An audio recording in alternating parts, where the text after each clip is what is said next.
Okay, looks like we're making it on the air again. A little bit late, but better late than never. We are persistent. Welcome to Evolution Hour for our today, the 27th of August. Whee! And remember our exciting world of tortuganwordpress.com, where a bunch of stuff is available, free downloads. Admittedly, now it's practically 20 years old for material, but it was pretty well done for the science of that time, so I cannot complain about that. Well, anyway, here we are. As I say, a little bit late than never.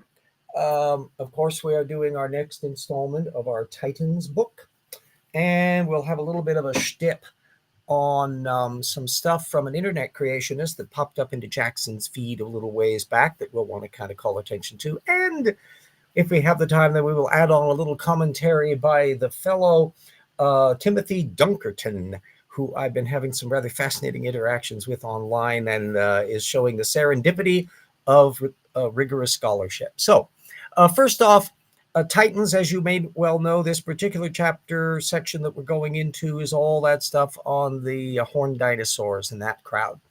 And once again, the S&T field a couple taxa that don't have any source citations at all, Centrosaurus and Pachycephalosaurus, and then dangling the prospect that those two might be within the ceratopsid kind. Centrosaurus, the Pachycephalosaurus. Pachycephalosaurus are little bonehead critters. They're bigger than a Deinonychus typically. They can get quite large.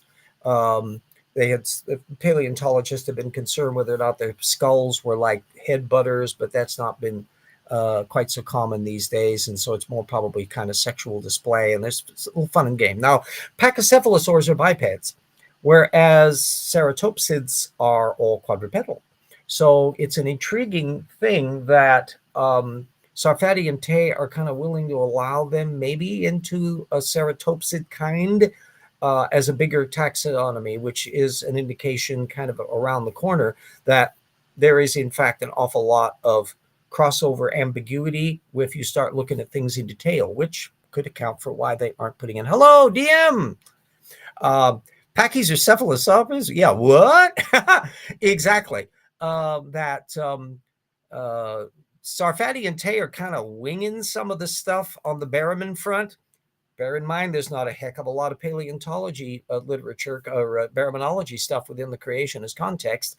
And Answers in Genesis is no longer closely connected to that CMI bunch that Sarfatti and Tay go in. So kind of like tarot card designers coming up with an occult tarot by pulling it out of their ass, they're kind of winging it as they go along because there's no rigorous way that they're going to make this detailed.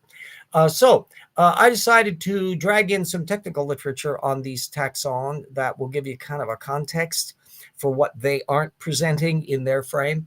There's a 2015 paper from Brown and Henderson that give a sense of just how much of these centrosaurs and chasmosaurines are going on between centrosaurs and the Triceratops crowd. There's an awful lot of taxa going on here. Where exactly? Oh, yes. Okay. So they won't say much, Lisa. Don't let your migraine relax, and you can always catch the show later, given the fact that I'm already a couple days late on the getting on screen. And as I noted, the Pachycephalosaurids are bipeds. And so it's kind of a stretch for them to so casually intimate that maybe that could be all part of the same kind. Although, remember, they were perfectly happy to stick Protoceratopsids into the mix. Anyway, there's a 2013 paper from Evans that's a good dive into the, quote, hidden diversity of small-bodied ornithischian dinosaurs, unquote, to give a sense of just how many taxa are lurking behind the scenes that are not being discussed in that kind of trimmed down version. Remember, we noted in the last episode that they are leaving out a big chunk of the ones within this range. And so, they're only talking about a few family kinds at that level and only a small amount of taxa. Now, regard Pachyrhinosaurus, they finally get around to a source. Pachyrhinosaurus is in the Sarfati and Tay's view, and following a 2016 dinosaur encyclopedia by Gregory Paul, that they're kind of in the Centrosaurus group, which is a glib way of sidestepping that that taxon has actually been deemed to be possible direct species ancestor for some of the taxa, leading off into that Styracosaurus bunch. So it's all indicating how difficult it is. Bringing out the big gun so maybe you'll feel better in 30 minutes. There we go. That the kind of rigid young Earth creationist systematics that was going on in Duane Gish's time in the 1990s, where everything was in nice, neat packages, provided you didn't look too closely. It's much harder for them to pull off a Duane Gish trick like that, so they just leave an awful lot out. So there's a 2020 paper from Wilson, which theoretically Sarfati and Tay could have known about, that's describing a new transitional centrosaurian from Montana, and there'll be a lot of little cute systematic stuff in that paper that you can look at to put off on your little chalk list of the kind of critters that are going to be needed to be accounted for by the creationists. Jackson and I have been doing some little conversing about chapter structures and stuff we want to do in what, and what we want to do in what order. And we've kind of reconfigured so that Answers in Genesis Ark Encounter list is going to move from an appendix to a full-out chapter. And it'll be coming along. So we have a nice little balance. We're going to be hitting the ground running with our big slosh stuff. And then in the material right after the Paleo Worlds material, then we can bring out the failure of creationist systematics and our detailed analysis of the Ark Encounter lists, so that scholars everywhere will be able to dive into it and point out to all their little neighbors exactly how misrepresenting it is, as well as how it conflicts with some of the material that you see in Nathaniel Jensen and Sarfati and Tay and others, where can't these kids get their act straight? And the answer is no.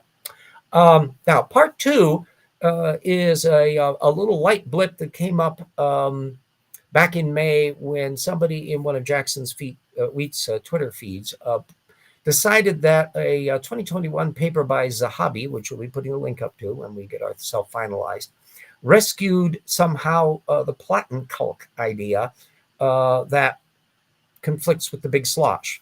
I will put that into the little chat there so that you'll all be able to know that cute little German word like the Lagerstätten and all the rest. A platen culk is a really fine-grained deposition framework. And the Solnhofen, which has Archaeopteryx and all that bunch, has segments that are full-out platen culks. And the point is, from a geological point of view, they have to be formed in extremely calm, sedate, non-cataclysmic circumstances, which is not exactly what's supposedly going on in the flood. So how exactly is this Zahabi paper, which is about cold sintering? The tweet the person put up, cold sintering, invented around 2016. It requires water plus low heat, less than 200 degrees centigrade plus pressure, all available in the big slosh, which rolls deep water column over land, friction heating, chemical turbo, etc. Rapid stratification easily demonstrated in water tanks, unquote. Well, that last part is clearly kind of a riffing off of Claude Bertholt's stuff, which we alluded to in volume 1 as not really being as impressive as creationists want to make out.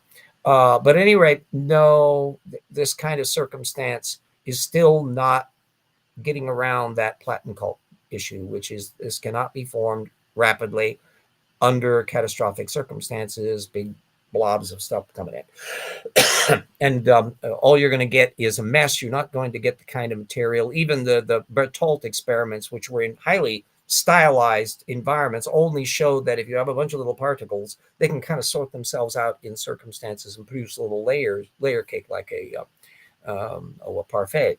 But it's not quite the same as in an entire open environment, not funnel cake experiments like they were doing in there. Tolan, man, I'm not that I may the particular bit doesn't quite come to mind as to what that's referring to, unless we're talking about Utsi the Iceman, which we've got additional material on that in the new book, Tall and Man, if it's one of like Australopithecines or something like that, that the name itself doesn't ring a bell as to what taxon that's referring to. So I plead extenuating ignorance on that front. Unlike some people in the creationist community, they'll just kind of bullshit, or for that matter, our dear Timothy Dunkerton, which we will be discussing shortly. Oh dear. Anyhow, some more of this creationist wisdom that he was putting in Jackson's wheat feed. He said, quote, wrong epistemology. 1, Noah is a history. Writers stand closer to events than we. Do we have reason not to trust them? Number 2, modern science reinterpreting history based on uniformitarian approach is unfalsifiable. No dating method has been tested over suggested time frame. Yawn. Yeah, no, that's not really working. That. The bog bodies. Oh, okay, yeah. That's I don't think that's a topic that pops up much at all. I think there's 1 or 2 creationist posts that I've seen over the years, and I can't recall right off the bat whether it was at CMI or some of the stuff at Answers in Genesis. But as I recall, they just put in the generic, it has to be in the flood, because anything that's like 4,000 years ago, 6,000 years ago, in principle can't be post-flood.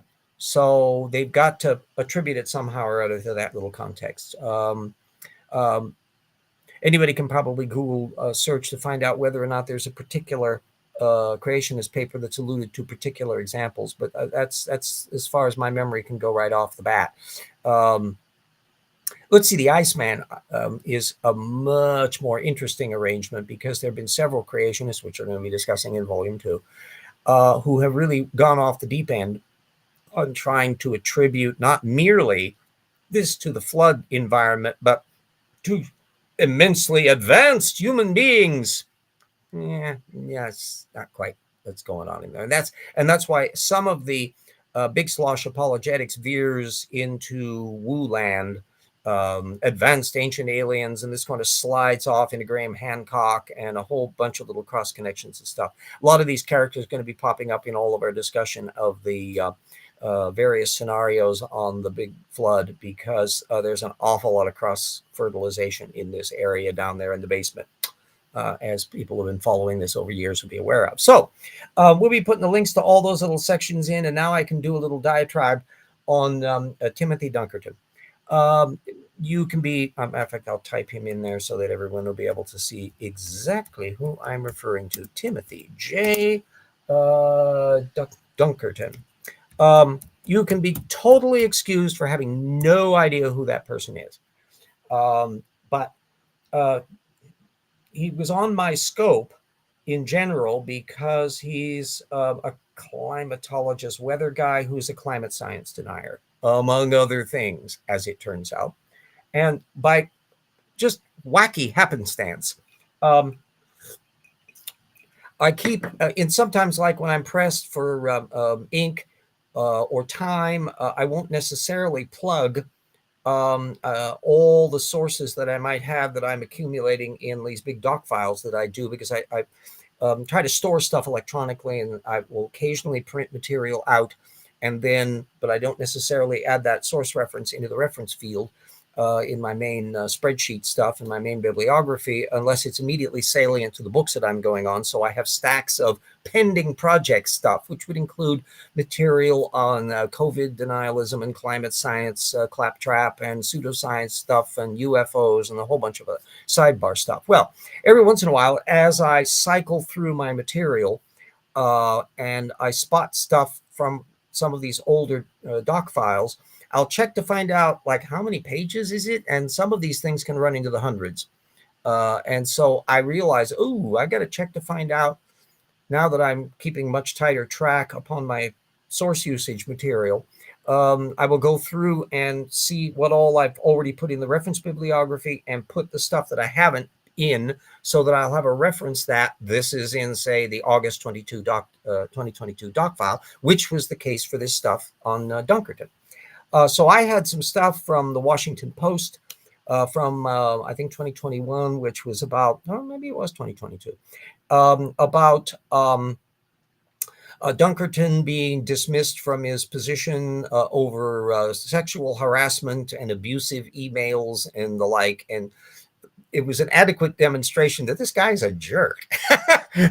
And so that's the information that I had in this file. So this was really fresh in my mind about Timothy J. Dunkerton, because lo and behold, literally a couple days later, in a completely different feed on Twitter, this is one I follow quite a few. Nobody can follow everything. And so what I have tried to do in the networks that I'm on Twitter and our science friends are having a bunch of people who know and connect up and link up with a whole bunch of other people so that I can gain access to threads that otherwise I'd have to focus in on umpteen different topics. So there are quite a few people on Twitter who are like Take That Darwin and others who make it their hobby to look at stupid people within a particular category. So you've got climate science deniers who people will be looking at and they will be commenting on and bringing up and putting onto their feeds. And so it brings up a lot. Well, one of these was relating to medical misinformation, COVID denialism, AIDS denialists, all that anti-vaxxer subculture. And guess who shows up? Timothy Dunkerton, who is blathering on about PCR tests and all this kind of stuff. Well, the name instantly jumped out at me. Yeah, Iceman, yes, I mean, Utsi the Iceman. Yeah, that's... we're going to be having a neat little section on that because there are a few creationist papers that just jump off the deep end, misrepresenting that material. Of course, it's very old one, pre-flood. So they got to ram it in the flood. Plus, they completely misrepresent the details of it. It's just hilarious. So we always like to have the opportunity in the books to not only tell you about all the woo material, but also to bring you up to speed on the science stuff so you can actually learn what the facts are, which will then spur you to yet further study because the science is so effing interesting. Anyway, so back over to Dunkerton. Here he was blither-blathering on, and in the course of these tweet back and forths, which started to involve me, I discovered that not only, of course, is Dunkerton a climate science denier, he believes in election conspiracies, and he's kind of a doubter of evolution. He's just ticking off box after box. And he's, air quotes, libertarian, Rusus Rushduni religious nutball. So he's just bing, bing, bing, bing, bing, falling into that Christian nationalist creationist woo range. Now, all of the indications that he was an annoying jerk from the Washington Post analysis was more than adequately demonstrated by his behavior on Twitter, because, oh my Lord, the guy, there have been a few creationists. I know the fellow, his name starts with a K. It's been years since I bumped into him. He's kind of disappeared off the field. But there are a couple technically created creationists and anti-evolutionists and ideologues in various areas that have perfectly fine credentials. They got PhDs, you know, they're published in certain venues, et cetera, but they are just, they have a fringe view that they keep pushing against all the odds.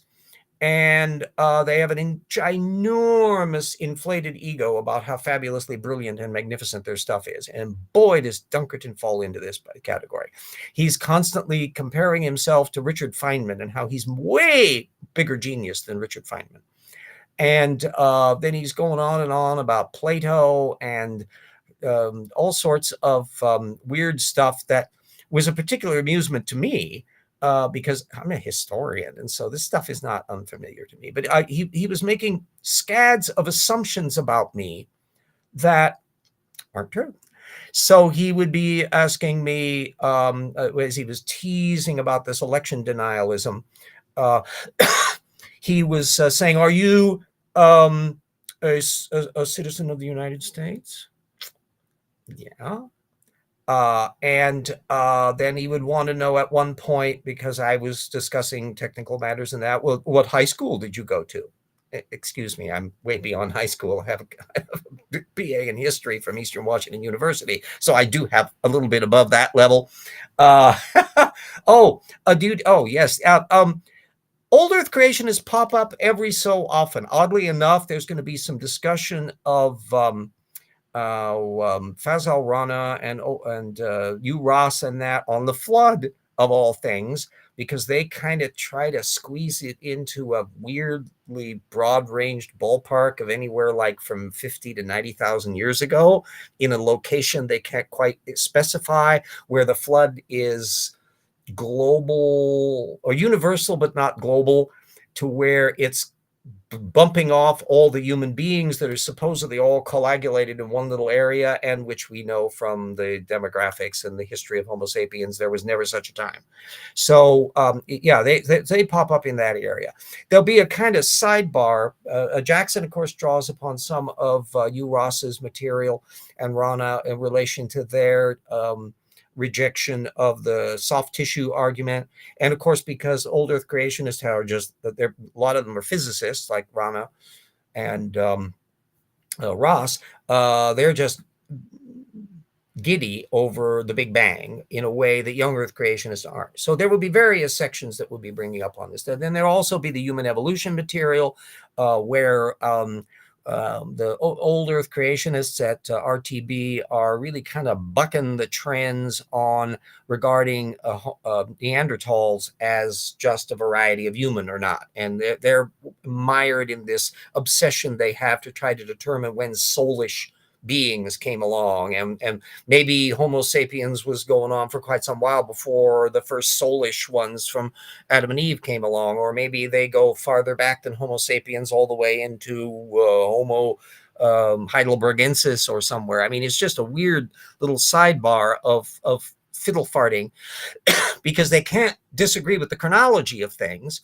and it can't be made to fit in any tight young Earth creationist framework. So they're trying to parse their way through the dogma of a literal Adam and Eve being somewhere along the line.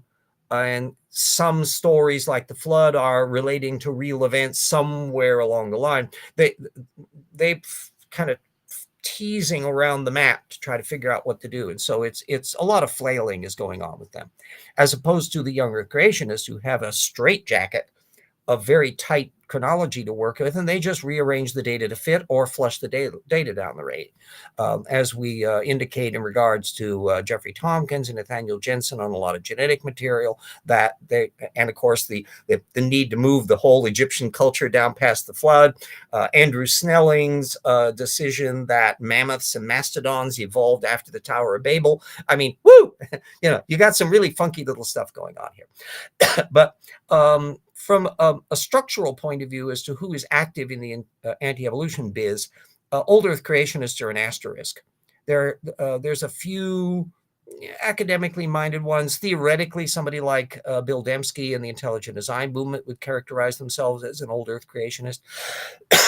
But that's about as far as it goes. There's really, it's just Fazal Rana, and I think there's another guy that works at the Reason to Believe, and of course U. Ross. So you got 2 or 3, maybe 4 people, and they're not terribly prolific. They write a lot of books within house, but they're not paying too much attention to things. The next kid's on the block of the intelligent design movement, where there's about a dozen players, basically the people that post at the Discovery Institute Evolution News. And then the big kids on the block, which are persistent, and you got to hand it to them, the 40, 50 people who are the fact claimants in that young Earth creationist area.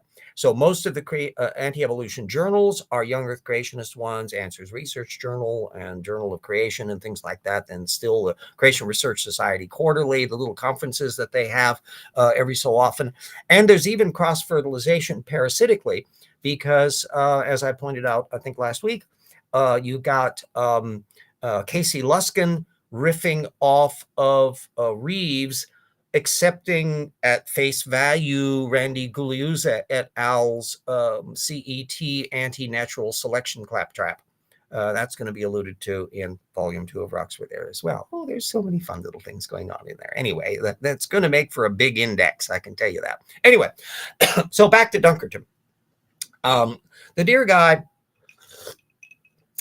was obsessed with the idea that I fear death. He didn't ask me if I feared death. He decided I feared death. And he was just cycling around this drain that supposedly I was taking the positions that I do because deep down inside I fear death. And clearly this is somebody who is an intransigent ideologue who just loves to make up other people's minds for them and decide what it is they think. And at one point he was asking me, do you believe in Marx or Jesus? And I said, neither.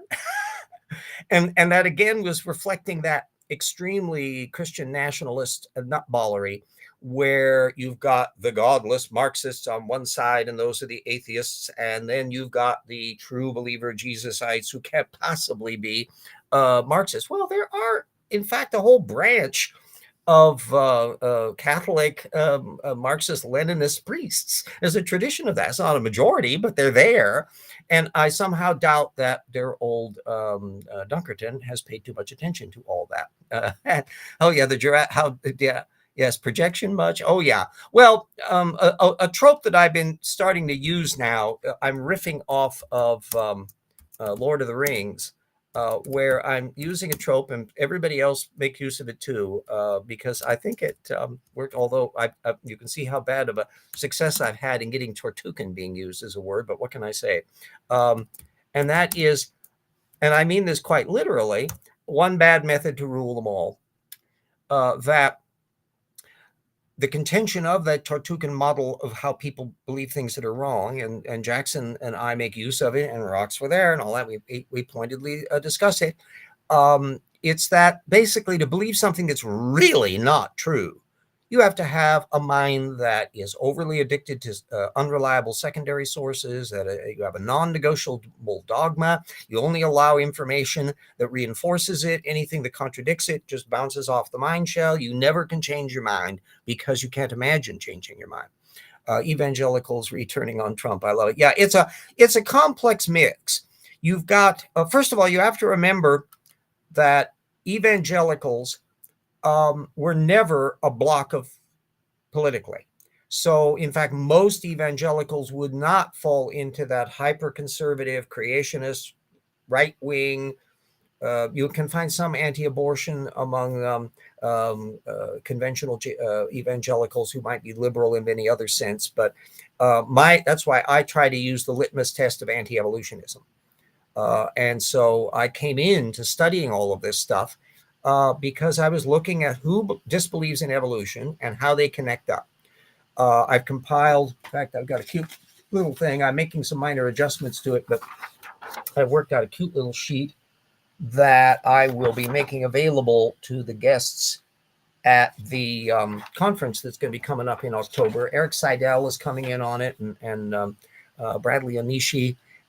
He's going to be lecturing as well, and there's quite a few other lecturers there. Unfortunately, not me. Yeah, what can I do?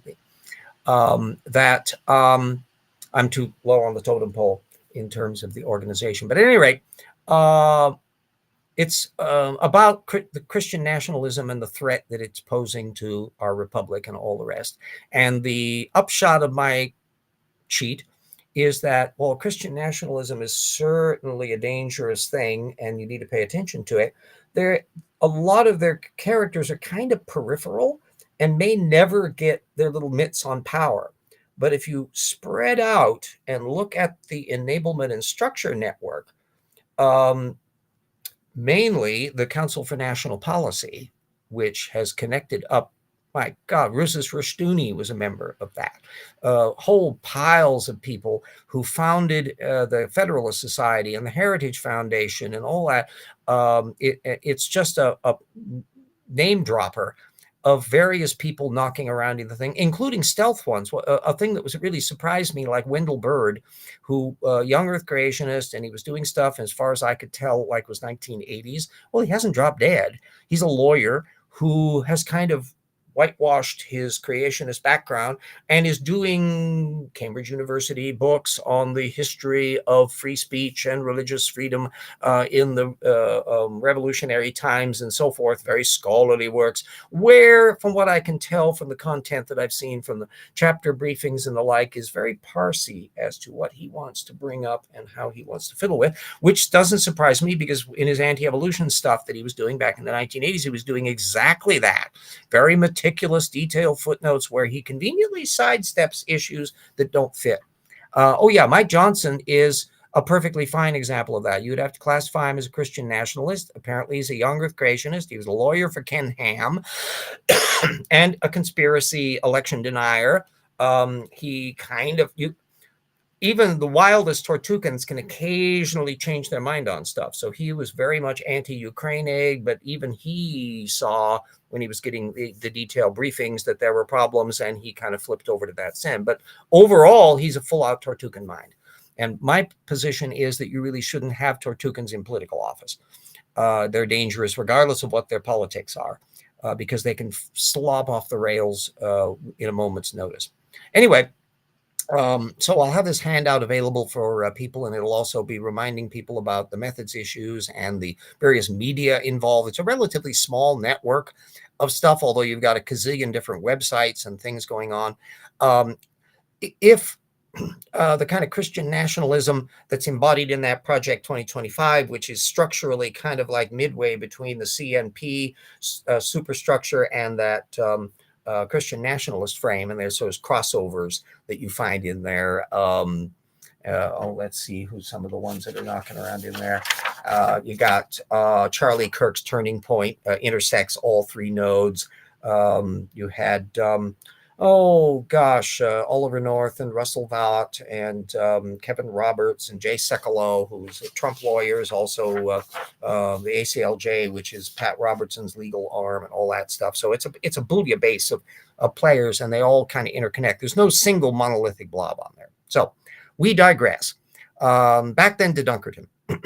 So normally when I would have a conversation with somebody on Twitter where they are pretty much wheel spinning and you're not going to get any information out of them, I tend to mute them. But Dunkerton is high enough on that food chain, plus being a climate science denier, subject matter for the future book that Jackson and I will be doing on conspiracy thinking. So I thought, yeah, I'm going to be following along on this stuff. So it was fun to try, and various other people in the thread were doing the same thing, of where they were hammering away at Dunkerton to offer source citations for things. In one case, he was talking about some study that was supposedly a problem with PCR in relation to some details. Again, he's unbelievably vague. All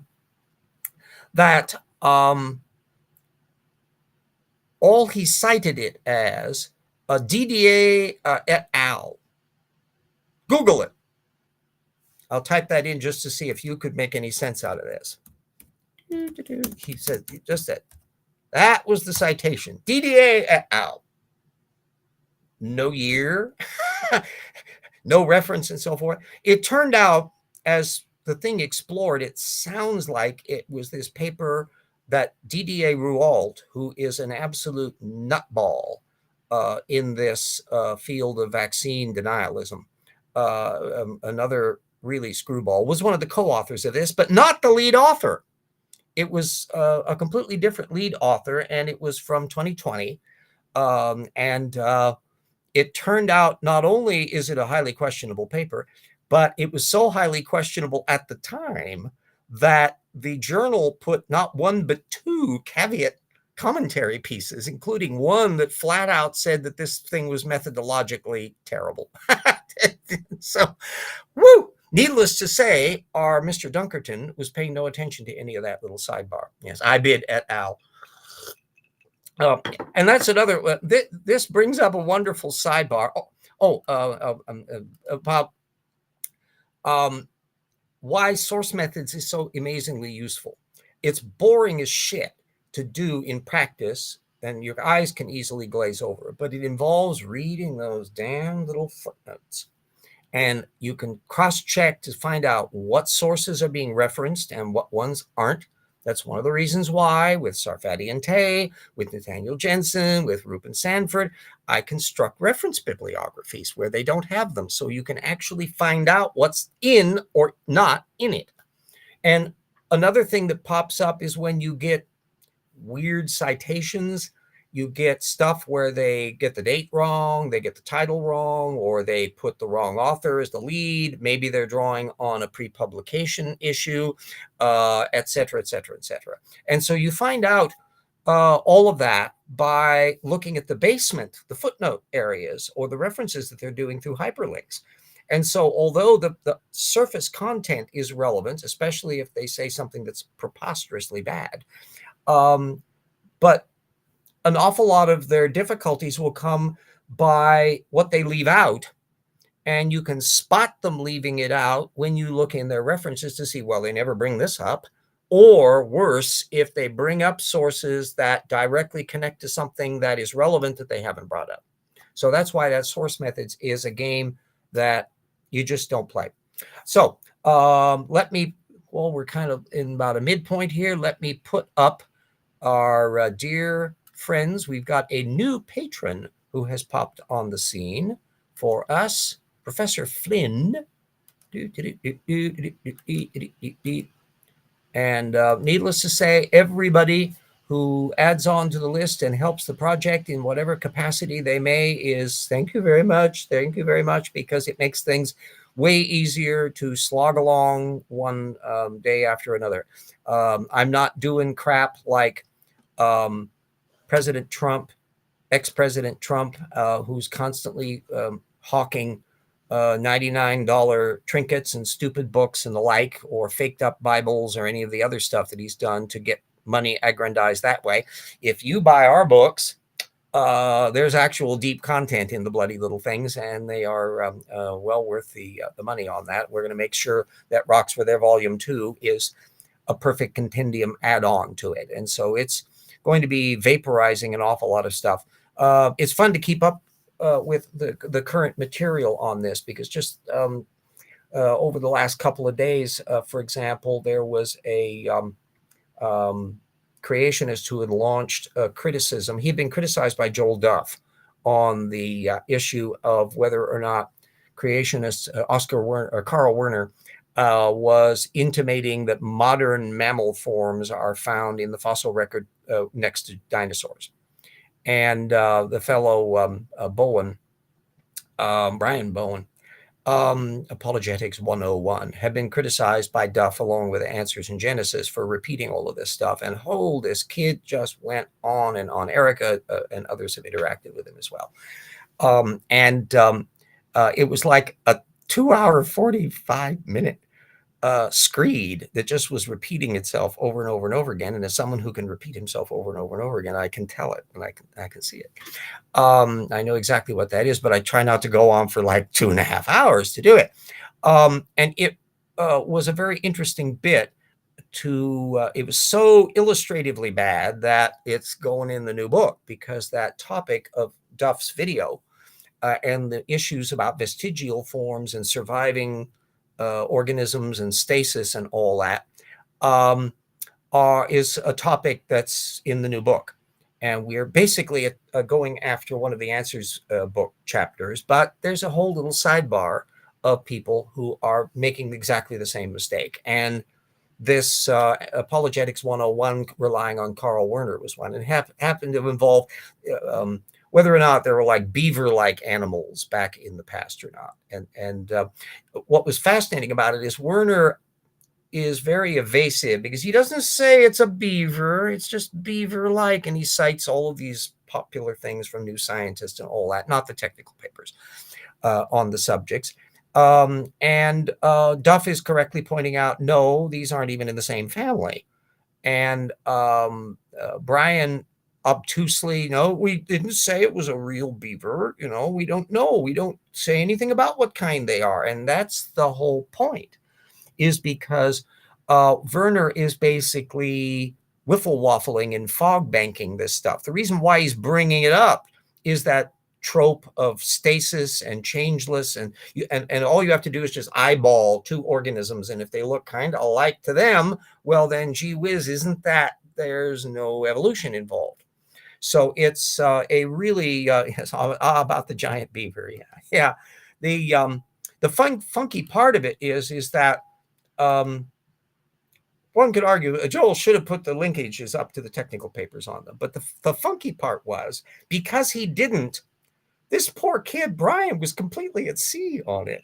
And one of the ones on Repenomanus, which we brought up in volume 1 of The Rocks Are There, get that book, an example of a mammal ancestor that was munching on dinosaurs, occasionally eating small critters. And we alluded to it in volume 1. Well, it relates to this one where that's the one that supposedly is like the Tasmanian devil type. Well, no, not even close. And the funky part was that twice in his very long video, he was insisting that he just tried to find a thing on this Tasmanian devil-like fossil, and he couldn't find it. Good Lord, all you had to do was check up Repenomanus on Wikipedia, which we know he was riffing off of. You know, he's complaining Wikipedia is not a science source. Well, it's a gateway to science sources, and they got the effing references in the bloody footnotes. And that's how you can find out about this stuff. Yes, or the giant dragonflies. Yeah, we've got a little bit about that very topic in relation to like Nephilim giants and giant critters and all of that in volume 2 of The Rocks Were There. Oh, there's so many topics that are arising in that area. And there's because creationism, although a lot of it is the same crap that was occurring in the Henry Morris Duane Gish era, and therefore is the stuff that's percolating through Kent Hovind apologetics and all that, which boils down to gee whiz stuff and origins or bust, all of the perennial favorites.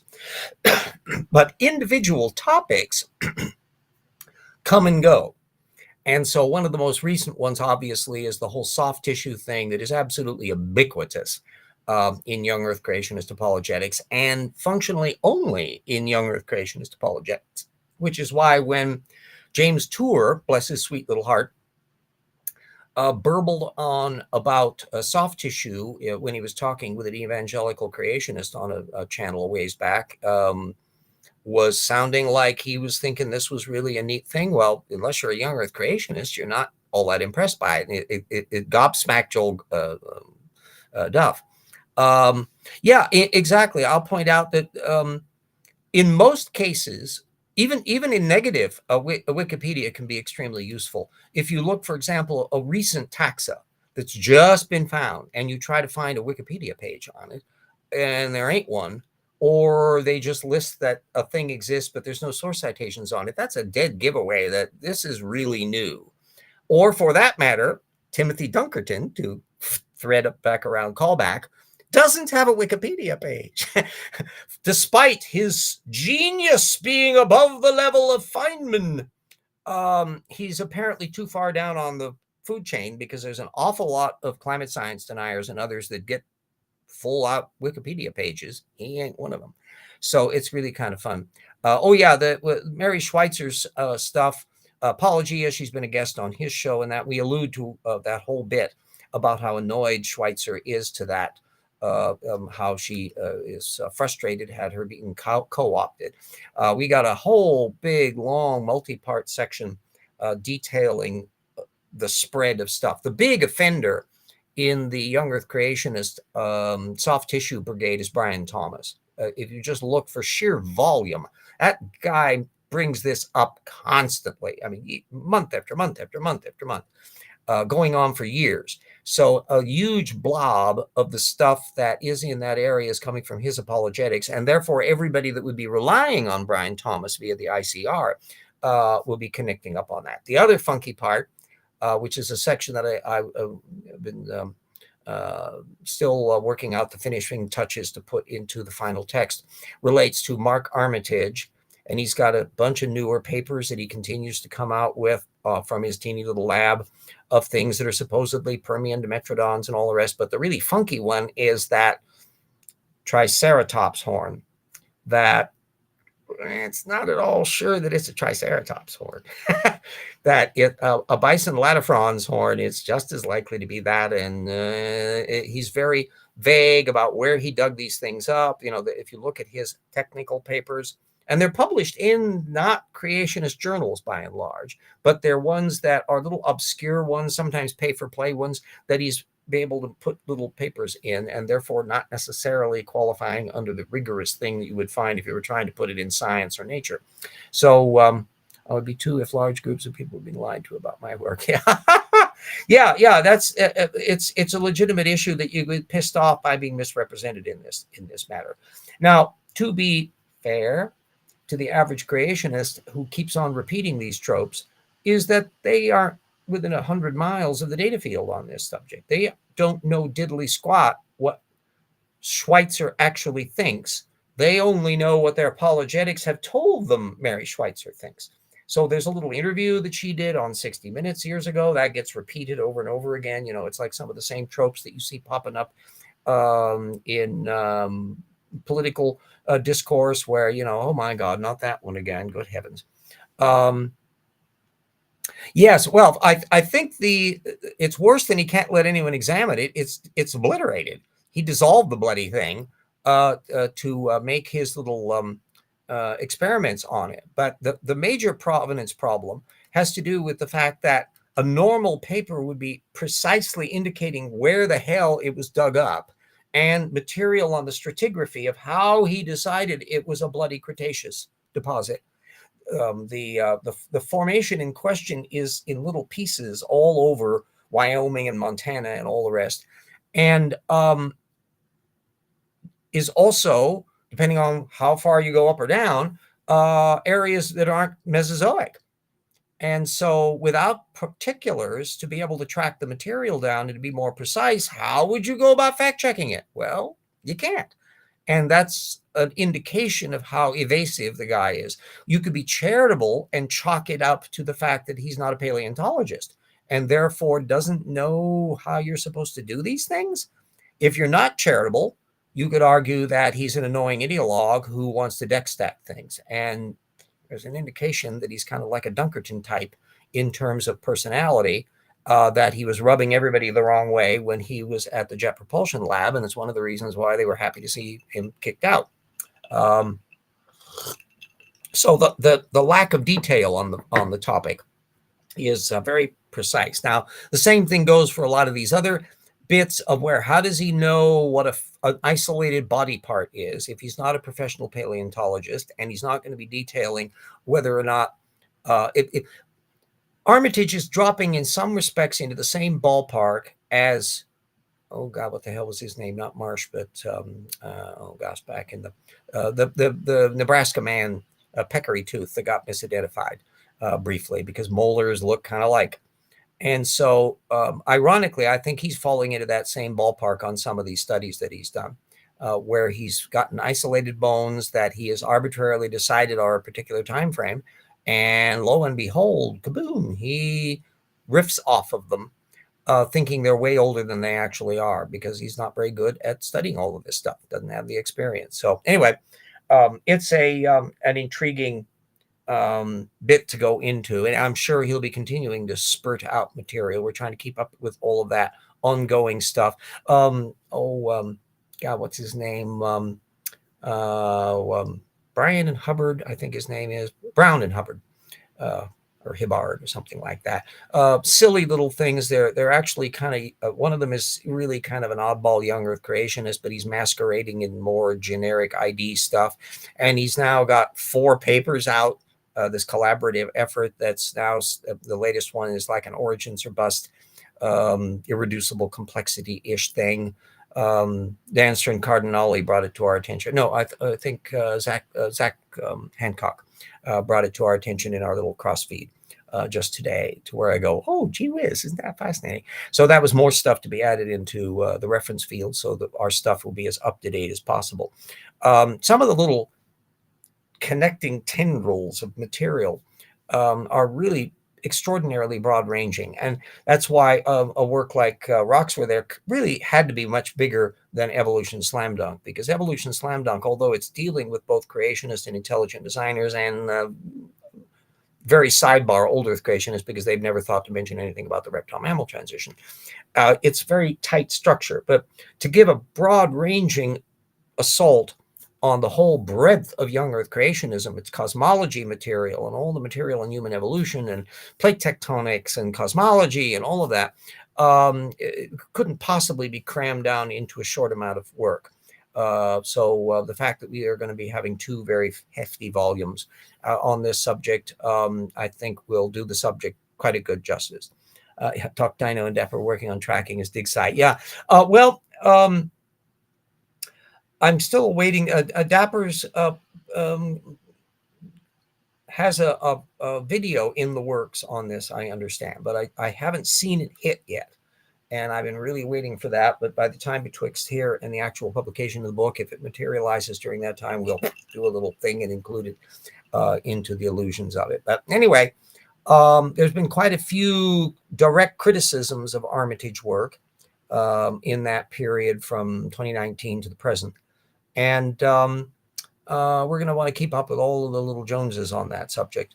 You'll find out so much on the, we'll be having a catalog of the major examples of soft tissue finds in organisms, of which only a portion of them get riffed on in the creationist literature.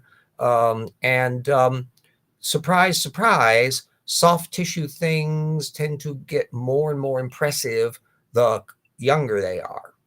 So when you get into the Cenozoic period on, you can start having really detailed amounts of stuff that you can do. And then they've been able to progress to the point where they can get some elements of actual DNA off of organisms out to 1 million years. We're tracking all of that material as well. Needless to say, a lot of this is in circumstances when the material is trapped inside of a sealed container like a bone to where nothing there to interfere with it. And 2, extreme cold. So kept in permafrost environment, like in the deep freeze, that slows down decay processes and all of that stuff. And we'll be calling attention to the amounts of stuff that gets let out. One of the things you can just keep as a kind of generic sidebar is how few creationists ever mention how tiny the samples are. You know, Joel Duff is always referring to the examples of people that he calls it the hemoglobin challenge, where creationists will talk about blood vessels and things that are found. No, they haven't found actual blood or vessels or anything else. They found the remnants and the decay products of such things, heme, which is iron, and it's extremely durable. The creationists routinely leave that out, as well as the scale bar. Or in some cases, if there is a scale bar because the source they're riffing off of have it, they don't call attention to it. So you're looking at things that are measured in microns, not something that would be big enough to be seen with the naked eye. What about the mummies? There's an interesting little sidebar that's going to actually spread into an appendix about the whole notion of whether or not dangerous organisms and parasites and that, why do they exist in a biblical context? It's all due to the fall, blah, blah, blah, that kind of stuff. But the fun part is the actual data points that you can get into that are found in ancient human beings, because there's quite a lot of examples of this stuff. So we'll be cataloging a lot of that material in and keep that as an ongoing sidebar. So for anybody that dives into these little side issues, and that our books will continue, I hope, to be very useful section. Roger from Mudvessel University found them huge ones. Oh, yeah. We've got that. That's the sort of stuff that Rossi, that delicious long-haired hippy-dippy archaeologist blogger does. He's absolutely hilarious, brilliant guy, and deliciously foul-mouthed, and makes cocktails a lot. At any rate, he looks into that stuff. He just had a new video that popped up on the expanding Earth. There was a Marvel Comics cartoonist who got it into his idea that the Earth expanded and there was no continental drift, and he did some stuff on it in the videos over the years, and he's dead now, just died a couple years ago. Rossi has done a little video analyzing all of that, which connects up with a whole slew of wacky little sub niches of oddities. that sort of 6th degree of separation stuff of Kevin Bacon applies in all of these areas, just like that whole Christian nationalist culture camp environment only involves like 1 or 2 degrees of separation as you slip back and forth from the CNP to Project 2025 to Christian nationalist preachers. And the same thing goes with any network of people. As you go down the food chain, from the higher echelon sorts, in creationism, you got Answers in Genesis, ICR, CMI, you got the Discovery Institute, you got Reasons to Believe. That's kind of it. As you move down the chain, you get into smorgasborders who are picking and choosing bits and pieces of that stuff. And then as you get farther down the road where people are basically riffing off of the internet, then it's a free-for-all. And that's where the Nephilim Freeze and the Standing for Truths and all that crowd are floating around. And I suspect to some extent the Dunkertons of the world. Superhero comics are not the best source. Well, I tell you, everything that I know about Krypton and Kryptonite, I found out from those science journals there that were down at DC Comics. I mean, where else are you going to get this stuff? The truth. They're keeping the truth from us. Yeah. So anyway, it looks like we've actually got pretty much close to a whole bloody hour in, even though we're a couple days later than I had expected to be. I think it has to do with the foibles of what my transmission rate is at the time connecting, and also the traffic at Restream's end. So now that I can kind of figure it out, and at least their stupid little menu systems got straightened out. The last week, the one that was all backwards because I had to go on Microsoft Edge to even get on, had to do with that. For some reason or another, their menu structures were that I would get caught in a thing, and the thing where you would normally scroll down to go start streaming wasn't showing up even on my menu. No matter how you move the mouse around, it's gone. There's no way out of that.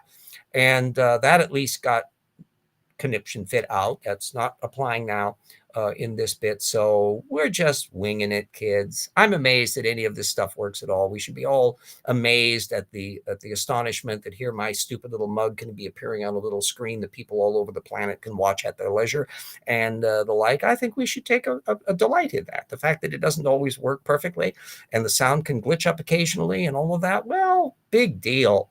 Good heavens, is that any more difficult than building a pyramid? I don't think so. So anyway, let me put up my advert for Rocks Were There so that everybody can see that little puppy. And put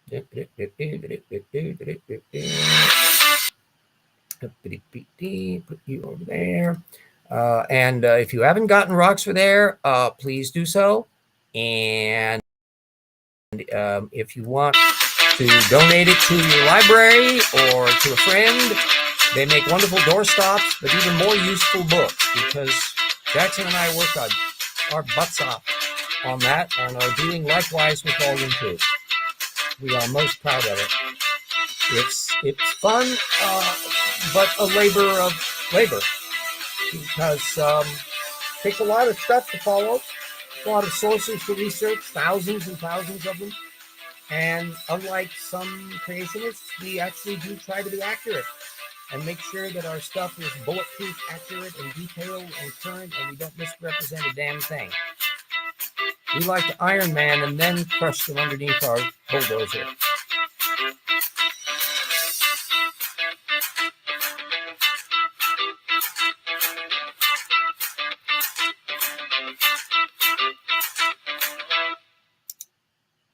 And it is available in, as all the books are, novels and nonfiction, available in both Kindle format and hard copy. Although I'm a hard copy person because you can cross look and stuff in a way. Even though I have quite a lot of books in PDF format that I've acquired, it's laborious for me to do things. I really like a physical thing to flip through. And that way I can go from one page to another easily and navigate around. Although you can do in some PDFs, not all, you can do text search. Not all PDFs are formatted in such a way that you can do that. In which case that can be awkward. Sometimes when there was older works that I've encountered occasionally when I was trying to track down an obscure German quote that got misrepresented by some creationists. I was able to get the original text, but in German. So I had to plow through, and I couldn't do a text search on it. That wasn't working in the system. So I had to go through, and this thing was like 900 pages long, and it takes, sometimes you have to do a lot of effort. So that is always the problem of the physical books, is the space you need to hold the bloody things. So anyway, we'll find out over the times whether or not how Dunkerton fits into larger things. But it didn't surprise me at all that Dunkerton was ticking off so many of the culture camp obsession boxes, and that he was simultaneously illustrating that bad methods thing. Given how annoying we all were in the thread to his ego, if he had this information at his fingertips, nothing should have pleased him more than to drop a direct link on these annoying critics, because I like to do that. I do not think I'm more genius than Feynman, but I do know how to read a damn source. And although I can't always right off the bat recall which particular technical paper related to a particular topic, I might have to do some searching around in my data field, or even do a Google search first to remind me of which one it was, and then locate it and find a link for it. Nonetheless, in a lot of cases, and I have stuff that's right off the top of my hat.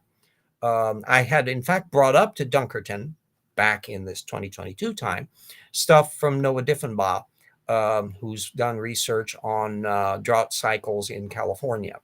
And needless to say, Dunkerton didn't respond on that stuff then, and I don't think he ever will. In fact, this time around, he was dumping on a 1967 paper that the guy won a Nobel Prize for that work that was working out the thermodynamics of atmospherics in relation to temperature increases, that ultimately played a great part in understanding how global warming works at a atmospheric level. And boy, does good old Dunkerton hate that work.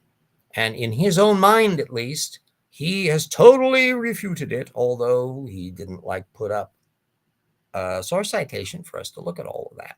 So it's a funky little world you can get into. Some people will have, now, even if Dunkerton had an amiable personality like a saint, that wouldn't change the poor scholarship in that he was showing. But the fact that he also did not have the temperament of a saint only magnifies the complexity when you're dealing with fringe subcultures, how you're often dealing with people with crank personalities. It's funky stuff. So anyway, we are at a full hour. We had an actual show in there. When this is all finalized, we'll get all of our little links and that in there. And so we will then be seeing you next week-ish, again, depending upon the circumstances of our transmission rate and the foibles of Restream. So anyway, next week-ish, watch out for the wooden penguins if you're in the heat bubble areas or problems with flooding and all the other crappy things that can be happening. Stay safe and stay out of trouble, and